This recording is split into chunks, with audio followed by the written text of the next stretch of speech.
நேர்களுக்கு வணக்கம். இப்ப என்ன பரபரப்பான ஒரு டாபிக் என்னன்னு பார்த்தோம்னா, அண்ணாமலை அவர்கள் ஒரு புதிதாக ஒரு கட்சி தொடங்க இருக்கிறாரு. அதுவும் பிஜேபியை எதிர்த்து பிஜேபில இருந்தே பிரிஞ்சு வந்து ஒரு தனி பெரும் சக்தியாக உருவெடுக்க போகிறார்.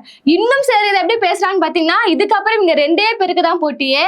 ஒண்ணு வந்து அண்ணாமலை, இன்னொன்னு பாத்தீங்கன்னா விஜய் அவர்கள் சொல்லி இப்படிலாம் சில பேர் பேசிட்டே இருக்காங்க. இந்த விஷயத்த நாம எப்படி பார்க்கணும்னு தான் நம்ம இந்த வீடியோலயே பார்க்க போறோமே. இப்ப என்ன ஒரு டவுட்டா இருக்குன்னு பாத்தீங்கன்னா, இந்த புது கட்சி ஆரம்பிக்கிறாருல அண்ணாமலை அவர்கள், இதை வந்து நம்ம ரெண்டு விஷயமா பார்க்கலாம். ஒன்னு என்னன்னு பாத்தீங்கன்னா, உண்மையாகவே அவர் பிஜேபியை எதிர்த்து பிஜேபியில இருக்கக்கூடிய அந்த அதிருப்தி காரணமாக இதுக்கப்புறம் தமிழர்களுக்காக நான் நிக்கிறேன், தமிழக மாநில உரிமைகளுக்காக நான் நிக்கிறேன்னு சொல்லி உண்மையாகவே வந்து ஒரு கட்சி ஆரம்பிக்கிறாரா, தனது விருப்பத்தின் பேர்ல ஆரம்பிக்க போறாரா? இல்லனா இன்னொரு சைடு பாத்தீங்கன்னா நம்மளுக்கு இன்னொரு சந்தேகமும் இருக்கு. இப்போ இப்படி இவர் ஸ்மூத்தா ஒரு கட்சி ஆரம்பிக்க போறேன்னு சொல்றாரு. இதுக்கு பிஜேபி தரப்புல இருந்தும் மிகப்பெரிய கடனங்களா இது மீது வராம இருக்கு. இதுவே நம்மளுக்கு ஒரு மிகப்பெரிய ஒரு சந்தேகமாவே இருக்கு. ஏன்னா பிஜேபி மற்றும் RSS பொறுத்தவரையுமே வேற ஒரு கட்சியில இருந்து வேற கொள்கை கொண்டவங்கள இருந்து எப்படி நம்ம கட்சிக்கு இழுக்கிறதுன்னு சொல்லி எல்லா விஷயங்களுமே பாத்தீங்கன்னா அவங்க ரொம்ப ராஜதந்திரமான விஷயங்களை மேற்கொள்வாங்க.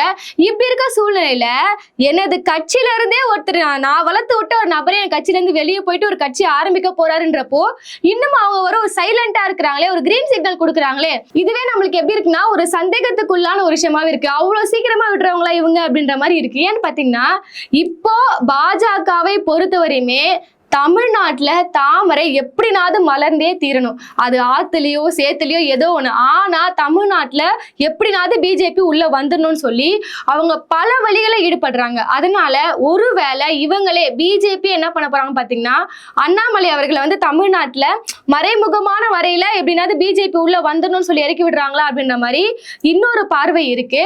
இது குறித்து நம்ம விரிவா பார்க்கலாம். முதல்ல பாத்தீங்கன்னா, அண்ணாமலை எதற்காக இந்த கட்சியில் அதிருப்தியில இருக்கான்னு பாத்தீங்கன்னா அதுக்கு பல காரணங்கள் இருக்கு. இவர் இன்னும் கட்சி ஆரம்பிக்க போறான்னு சொல்றாருல, அது வந்து இப்ப வந்த பேச்சான்னு பாத்தீங்கன்னா இப்ப கிடையாது. தேர்தல் காலத்துக்கு முன்னாடில இருந்து இந்த பேச்சு தொடர்ந்து ஆரம்பிச்சுட்டே இருக்கு. அவரை எப்ப இந்த மாநில பதவியில இருந்து தூக்குனாங்களோ அன்னில இருந்தே இந்த பேச்செல்லாம் வந்துட்டே இருக்கு. அவர் வந்து அதிருப்தியில இருக்கிறாரு, அதனால வந்து ஒரு தனி கட்சி ஆரம்பிக்க போறாருன்ற மாதிரி அன்னில இருந்தே இந்த பேச்சுக்கள் அதிகமாக பேசப்பட்டுச்சு. இப்ப எதுக்கு இவ்வளவு கன்ஃபார்மா இது வந்து மக்கள் பேசுறான்னு பாத்தீங்கன்னா, அவர் இப்ப ரீசெண்டா வந்து இந்த மும்மொழி கொள்கையை எதிர்த்து இப்ப பிஜேபிக்கு எதிராகன்னு சொல்ல முடியாது, ஒரு விஷயம் அவங்க கொண்டு வந்த ஒரு கொள்கைக்கு எதிராக, ஒரு திட்டத்துக்கு எதிராக விதமாக ஒரு கருத்தை பரவிட்டு மும்மொழி கொள்கை எடுத்துட்டு வரீங்க, அதுவும் சிபிஎஸ்இ மாணவர்களுக்கு, அதை நீங்க எப்ப கொண்டு வரேன்னு சொன்னீங்க, இந்த மாதிரி 2029 30 தானே சொன்னீங்க, இப்பயே நீங்க அவசரமாக இந்த திட்டத்தை இம்ப்ளிமெண்ட் பண்றீங்க, இந்த திட்டத்தை திரும்ப பெறுங்கன்னு சொல்லி வேற யாரும் பேசினாலும் பரவாயில்ல, ஆனா பிஜேபியில இருக்கக்கூடிய அண்ணாமலை அவர்களே இதை பேசினார்ல, அப்ப மக்களுக்கு இன்னொரு விஷயம் வந்து கிளியரா புரிய ஆரம்பிக்குது.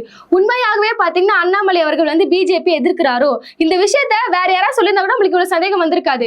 ஆனா ஒரு கட்சிக்குள்ளேயே இருந்துட்டு இப்படி ஒரு அந்த கட்சியோட திட்டங்களுக்கு கொள்கைகளுக்கு எதிராக ஒரு விஷயம் பேச முடியுதுன்னா அப்ப உண்மையாலே அவரோட அதிருப்தி அங்க தெரியுது. கட்சியில இருந்து வெளியே வர போறாரான்ற மாதிரி அது ஒரு சிக்னலான ஒரு விஷயமாக தான் பார்க்கப்பட்டுச்சு. சரி, ரொம்ப நாளாவே வந்து பிஜேபியில ஒரு அதிருப்தி நிலையிலே இருக்கிறான்னு சொல்லியிருந்தல, அந்த பிரச்சனை எங்க இருந்து ஆரம்பிக்குதுன்னு பாத்தீங்கன்னா, இப்ப அண்ணாமலை அவர்களை பொறுத்தவரையுமே பிஜேபியில் இருக்கக்கூடிய மூத்த தலைவர்கள், இப்ப தமிழிசை நம்ம யார் எடுத்துக்கிட்டாலுமே சரி, அவங்களால முடியாத ஒரு விஷயத்த அண்ணாமலை அவர்கள் விரைவாக செஞ்சாங்க.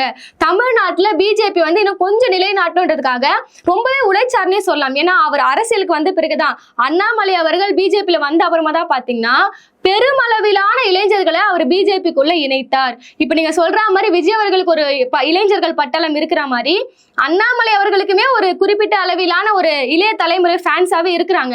அதனால அவர் வந்த பிறகுதான் யங்ஸ்டர்ஸ் உள்ள வந்தாங்க. அதையும் தாண்டி இந்த 2024 நாடாளுமன்ற தேர்தல் நடந்துச்சுல, அப்ப பாத்தீங்கன்னா பிஜேபி வந்து அண்ணாமலை தலைமையில இருக்கும் போதே ஒரு 11% வாக்குகளை வாங்கியிருந்தாங்க. சோ அண்ணாமலை என்பவர் என்ன பண்ணிருக்காருன்னா, பிஜேபி தமிழ்நாட்டுல வளர்றதுக்காக நிறைய வேலைகளை இறங்கி செஞ்சிருக்காரு.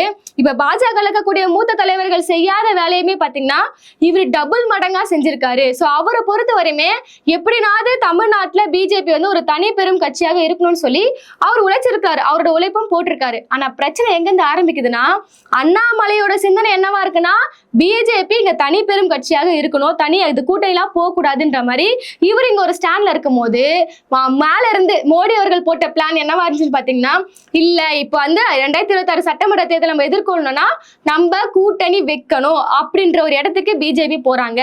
இங்கேயே சில முரண்பாடுகள் ஆரம்பிக்குது. இப்போ எடப்பாடி அவர்களுக்கும் அண்ணாமலை அவர்களுக்கும் பாத்தீங்கன்னா ஒரு சின்ன கிளாஸ் இருக்குதா சொல்லப்படுது.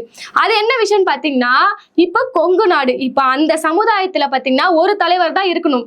அது ஒண்ணு எடப்பாடி அவர்களா இருக்கணும், இல்லைன்னா அண்ணாமலையா இருக்கணும். ஏன்னா இவங்க 2 பேருமே பாத்தீங்கன்னா ஒரே சமுதாயத்தை சேர்ந்தவங்க. சோ இங்க நானா நீயா, இந்த சின்ன கவுண்டர் பெரிய கவுண்டர்ன்ற மாதிரி சில சண்டைகள்லாம் உள்ள போயிருக்கு போல. அதனால அதிமுக தரப்புல இருந்து பிஜேபி கிட்ட போன விஷயம் என்ன, ஒரு கண்டிஷன் என்னன்னு பாத்தீங்கன்னா, அண்ணாமலை அவர்களை வந்து நீங்க பதவியில இருந்து நீக்கணும். அந்த மாநில பதவின்றது நீங்க நயினார் நாகேந்திரனுக்கு கொடுத்தாலும் பரவாயில்ல, ஆனா நீங்க அண்ணாமலைக்கு கொடுக்க கூடாதுன்ற மாதிரி இவங்க ஒரு கண்டிஷன் வச்சதாகவும், அண்ணாமலை தரப்புல இருந்து என்ன விஷயம் சொல்லிதான் பாத்தீங்கன்னா, நீங்க ஏடிஎம்கே கூட கூட்டணிக்கு போக கூடாது அப்படின்ற மாதிரி சில விஷயங்கள் பேசப்பட்டதாகவும் வெளியே வருது. ஏன்னா முதல்ல இருந்தே பார்த்தோம்னா, இப்ப ஏடிஎம்கே வந்து இவங்க கூட்டணி வச்ச பிறகு, ஏடிஎம்கே பிஜேபி கூட்டணி ஆயிட்ட பிறகு பாத்தீங்கன்னா, ஏடிஎம்கே எது மாதிரியான தொகுதிகளை பிஜேபிக்கு ஒதுக்குறாங்கன்றதே இங்க ஒரு மிகப்பெரிய சண்டையாக வந்துச்சு. இப்ப அந்த பிஜேபி கூட்டணிக்குள்ளேயே இப்ப அண்ணாமலையோட ஆதரவாளர்களுக்கு அந்த இப்ப நடந்த இந்த தேர்தல்ல பெரும்பாலான சீட்டுகளை கொடுக்கவே இல்லை. அப்படி கொடுக்கப்பட்ட சீட்டுகளுமே வந்து பாஜகவிற்கு சாதகமான சீட்டுகள் கிடையாது.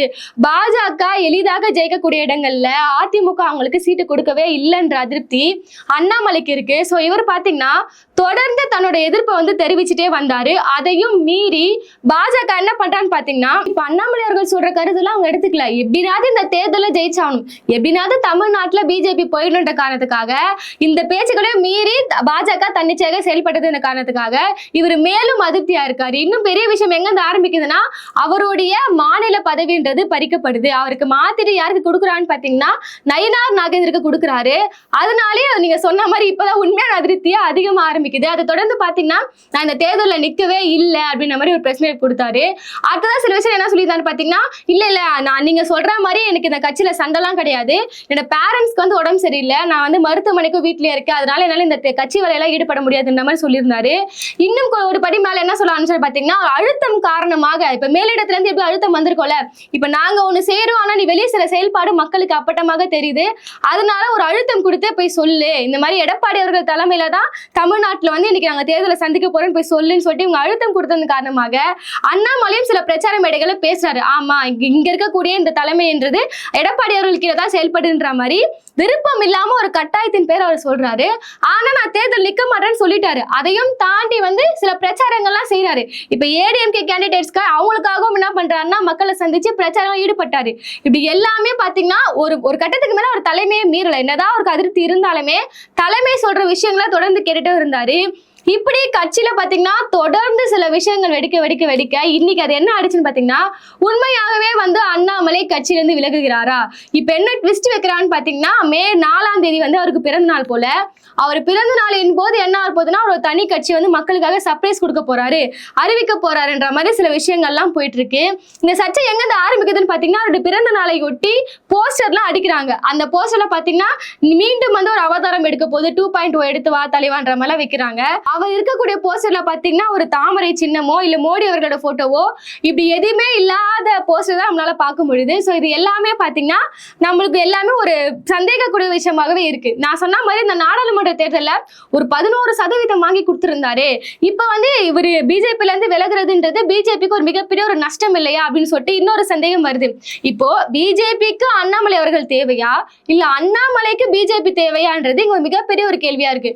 நான் சொன்ன மாதிரி இந்த 11% உண்மையாகவே அண்ணாமலைக்காக வந்த ஒரு சதவீதமா அப்படின்றதே இங்க மிகப்பெரிய ஒரு கேள்வி. ஏன்னு பாத்தீங்கன்னா, அது ஒரு நாடாளுமன்ற தேர்தல், அங்க இருவருக்கு தான் போட்டியே. ஒன்னு யாருன்னு பாத்தீங்கன்னா ராகுல் காந்தி இல்லைன்னா மோடி அவர்கள். சோ ஓட்டு போட்டவங்க எல்லாருமே வந்து யாரெல்லாம் ராகுல் காந்திக்கு ஓட்டு போட விரும்பவில்லைன்னு யாரெல்லாம் இருக்கிறாங்களோ அவங்க எல்லாருமே வந்து ஆட்டோமேட்டிக்கா பிஜேபி மோடி அவர்களுக்கு போட்டிருப்பாங்க. சோ அண்ணாமலைக்கு இதுல பங்கே இல்லைன்னு நம்ம சொல்ல மாட்டோம். ஆனா இந்த 11% வந்து அண்ணாமலையால தான் சாத்தியம்ன்றது அது நம்மளால ஏத்துக்க முடியாத ஒரு விஷயம். இப்படிதான் பிஜேபியும் பார்ப்பாங்க. அதனால இவர் போயிடுறதுன்றது அவங்களுக்கு ஒரு இழப்பான்னு கேட்டீங்கன்னா கண்டிப்பா இழப்பு இருக்கு. ஏன்னா அண்ணாமலை செயல்பட்ட அளவுக்கு தமிழ்நாட்டுல பிஜேபிக்காக யாருமே இதுவரை செயல்படவே இல்லை. இளைஞர்களோட எழுச்சியும் இதுல இருக்கு அவர் வந்த பிறகு பாத்தீங்கன்னா. அதனால இவர் கட்சி விட்டு வெளியே போறதுன்றது எல்லாருக்குமே வந்து ஒரு மிகப்பெரிய ஒரு எதிர்ப்பு இருக்கு. அதனால இவர் கட்சி விட்டு வெளியே போறதுன்றது எல்லாருக்குமே ஒரு இழப்பாவே இருக்கும். ஆனா இந்த 11%ன்றாங்களே அதை ஒரு காரணம் காட்டி பாஜக வந்து அவரை கட்சி தக்க வச்சுப்பாங்களான்ற மாதிரி கேள்விகளும் போயிட்டு இருக்கு. இன்னொரு விஷயம்னா, ஒருவேளை சரி இவர் உண்மையிலே கட்சி தொடங்கிட்டாருன்னா யார் கூட கூட்டணி வைக்க போகிறாரு, ஒரு தனியாவே கூட்டணி வச்சு ஆட்சி அமைக்க போகிறாரான்றது இன்னொரு கேள்வியா இருக்கு. ஏன்னா இதுக்கப்புறம் அவர் யார் கூட கூட்டணி வைக்கவும் பாத்தீங்கன்னா அது ஒரு சாத்தியம் இல்லாத ஒரு விஷயமா இருக்கு. இப்ப பிஜேபியில் இருக்கக்கூடிய இந்த என்டிஏ கூட்டணி இருக்கக்கூடிய யார் கூடயும் கூட்டணி வைக்க முடியாது. அடுத்ததா டிஎம்கேன்றது ரொம்ப நாளாவே அண்ணாமலை வந்து அரசியல் களத்துல இறங்கின காலகட்டத்துல இருந்தே டிஎம்கே எதிர்ப்பு வந்து மிக அதிகமாக வச்ச ஒரு நபர். அதனால டிஎம்கே சைடு அவரால் போக முடியாது. இப்ப இடதுசாரி அமைப்புகள் எல்லாருமே வந்து அண்ணாமலைக்கு ஆதரவு கொடுப்பாங்கன்னு பாத்தீங்கன்னா அவங்களும் தரமாட்டாங்க. இப்படி தனிச்சு நிக்க போறாரா, தனிச்சு நின்று ஒரு இந்துத்துவ கொள்கையை கடைபிடிக்க போறாரா, இல்லைன்னா மத சார்பினையா நிக்க போறாரான்னு சொல்லி அவர் என்ன கொள்கையை எடுக்க போறாரு, யார் கூட கூட்டணி வைக்க போறாருன்றதே இங்க மிகப்பெரிய ஒரு கேள்வியா இருக்கு.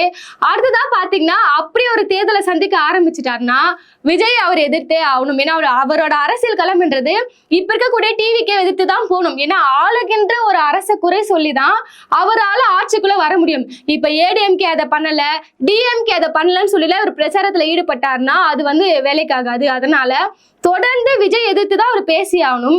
இங்கதான் நம்மளுக்கு சந்தேகமே வருது. நான் முன்னாடி ஒரு பாயிண்ட் சொன்ன மாதிரி பிஜேபியே பிளான் பண்ணி தான் அண்ணாமலையை வந்து இது மாதிரி ஒரு கட்சியை தொடங்கு அப்படின்னு சொல்லி அனுப்பிச்சு விட்டாங்கன்னா இது வந்து விஜய்க்கு எதிரான ஒரு செயலாகவே இருக்கும். ஏன்னு பாத்தீங்கன்னா இப்போ விஜய் அவர்களும் பாத்தீங்கன்னா ஒரு பிஜேபி மற்றும் RSS ஓட பிள்ளைகள், அவரும் வந்து ஒரு மறைமுகமாக சிறுபான்மையோட ஓட்டு வாங்குறதுக்காக தான் களமிறக்கப்பட்டவர்கள் சொல்லி இங்க ஆல்ரெடி ஒரு வாதம் போயிட்டு இருக்கு. அந்த சூழ்நிலையில இப்படி அண்ணாமலையும் மெருக்கி விட்டுட்டு இவங்க வந்து அடிச்சுக்கிறது மூலியமாக இவங்க அந்த பிஜேபி அஜெண்டா இருக்குல்ல, இங்க டிஎம்கே உடைக்கணும், இங்க பெரியார் சிந்தனையை உடைக்கணும்னு ஒரு திராவிட கட்சிகளை சிதைக்கணும் ஒரு அஜெண்டா இருக்குல்ல, அது செயல்படாம போயிடுமோ அப்படின்ற மாதிரி இன்னொரு விஷயம் இருக்கு. அடுத்ததா பாத்தீங்கன்னா இது இறுதியில் எப்படி வந்து நிக்கும்னா எல்லாருமே பேசுறாங்கன்னா இப்ப என்னன்னா இந்த அரசியல் களம்ன்றது இந்த பழைய அரசியல்வாதிகள்லாம் போயிடுச்சு. இது எல்லாமே வந்து ஒரு யங்ஸ்டர்ஸ் மயம் ஆயிடுச்சு. ஒரு சைடு பாத்தீங்கன்னா விஜய் அவர்கள், உதயநிதி ஸ்டாலின் அவர்கள், அடுத்ததா பாத்தீங்கன்னா அண்ணாமலை, ஏன்னா இவங்க எல்லாருமே யங்ஸ்டர்ஸா தான் இருக்காங்க. அதனால இதுக்கப்புறம் இருக்கக்கூடிய இந்த அரசியல் களம்ன்றது இந்த இளம் தலைமுறையினை நோக்கி தான் ஓடுமோ அப்படின்ற ஒரு சந்தேகமே இருக்கு. நடுவுல பாத்தீங்கன்னா ரஜினி அவர்கள்லாம் உள்ள இணைய போறாருன்ற மாதிரி விஷயங்கள்லாம் பேசிட்டு இருக்காங்க. இதை பத்தின தகவல் நம்மளுக்கு தெரியாது. ஏன்னா அண்ணாமலை அவர்களுக்கும் ரஜினி அவர்களுக்கும் பாத்தீங்கன்னா இடையில ஒரு நல்ல உறவு இருக்கு. அவங்களுக்கு ஒரு பர்சனலாவே ஒரு நல்ல உறவுல இருக்காங்க. அதனால அதன் காரணமாக இவர் வந்து ஒரு கட்சி இணைவாரா, இவங்க ஆதரவோட செயல்பட்டு ஒரு கட்சி ஆரம்பிப்பாங்களான்றது அது ஒரு சாத்தியமற்ற ஒரு விஷயமாக தான் இருக்கு.